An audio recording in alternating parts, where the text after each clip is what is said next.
Welcome back to Afternoon Express, where it's all about fish. But right now, we're about to prepare a whole fish. So first, before we get into it, what fish are we going to be using? This is a carpenter, or sometimes known as a silverfish. Yummy. Now, we have been fishing our inspiration in this week's Afternoon Express Masterclass. And the next recipe is definitely one to get you hooked. We're going to be making a whole fish with not one, but two types of sauces. One tangy and one is herby. But which one will be your favorite, Dumi? Balisa, I'm doing the herby one. So I'm going to be on the pesto duty here.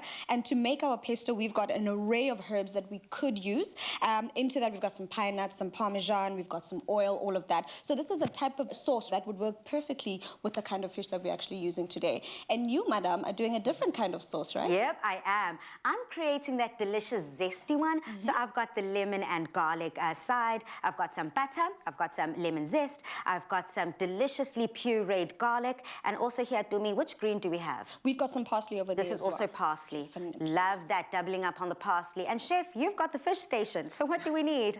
Well, I'm doing a rub for the fish. I've got salt and pepper. Fish loves salt, so be generous. Salt and pepper, garlic, dill, parsley, nutmeg, lemon, and onions. Beautiful. And I see that you're going to be using the lemon and the onions to kind of stuff the fish. Yeah, just to add some extra flavor. Beautiful. Well, let's get cooking. I'm ready. Now, Balisa, I don't know if you've noticed that we've chosen our herbs quite selectively for this dish because of the types of herbs that we're using. I think most people, we mentioned this a couple of times when we make dishes here on the Afternoon Express kitchen. And Julie, you'll tell me if I'm wrong, but we always want to use the lighter herbs when working with fish. So this would be the dills, the parsleys, the mint. You wouldn't necessarily want to be using stuff like rosemary on a fish. Right? Not rosemary, but I quite like oregano and thyme with fish. Yes. I think it goes really well as well, especially if you wanted to stuff the fish cavity with some thyme and some oregano would be delicious as well. Some stuff. And I've got here, Balisa, the types of herbs we're talking about. I've got some basil over here, which could also work. I love the fact that it's got a nice earthy tone to it. We've also got some dill, which in most cases, whenever people make fish, dill is definitely one of the herbs to be used. We've even got mint, which, depending on the type of fish, it could go right or it could go wrong. So it also has to be selective in terms of what fish you choose to use for that. And Balisa, I'm going quite traditional with our pesto today, and I'm using a pestle and mortar. So I've just added my herbs into this. Into there, I've got some toasted pine nuts. I go in with a little bit of olive oil, and then I'm adding salt and pepper, and then parmesan, and then into this a bit of lemon juice as well. And all I'm going to be doing is grinding all of this up to create a nice thick pesto consistency. Beautiful. And chef, on your side, I see that you've added quite a generous amount of olive oil there. So what would you say is a tip and trick to make sure that your fish does not get dried out, especially because we're dealing with the whole fish today? Yeah, well, it depends on your flavors, but olive oil and butter are always delicious with fish. So if you're going like here with the herbs and the pesto, we're going to use some nice olive oil.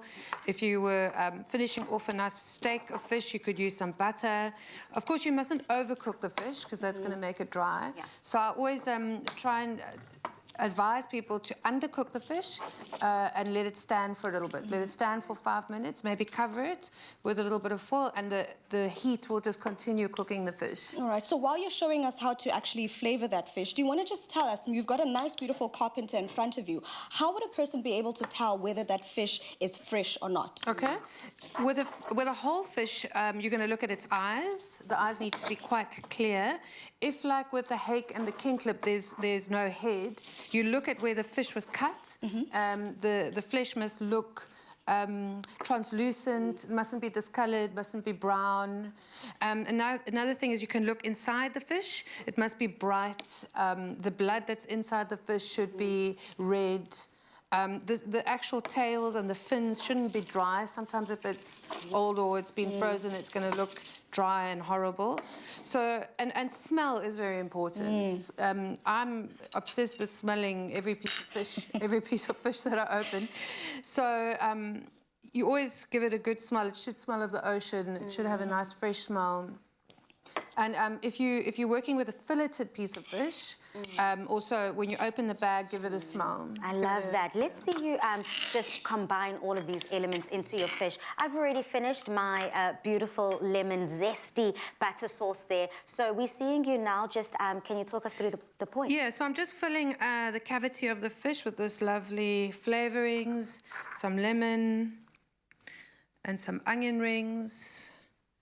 Chef, as you are putting this all together, today we're going to be using an oven. But how would the method of cooking this change if you were to use hot coal? Okay, so this would be delicious on the braai. I would suggest that you pop it in, you could cover it with some foil and braai it, and then like turn it as a parcel.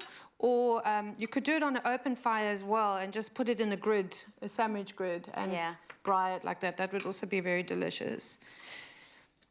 And then as you are folding that over and putting the finishing touches, Dumi, when it comes to our sauces, whether you put it inside, on top, all over, does it matter? In this instance, it would, because the lemon butter you could definitely put onto the fish and cook as is. The pesto I like to put at the very end, on the very top, because you want that freshness of it. So I would suggest pesto last, lemon butter first. Beautiful. Well, that went swimmingly. To get this recipe, just head over to afternoonexpress.co.za for the full ingredients list. Now, as chef just pops that in the oven, remember it's 180 degrees for 30 to about 45 minutes. Now, fish is good when it's grilled and it is great when it is fried. Coming up, we're going to be making fried fish wraps with coleslaw.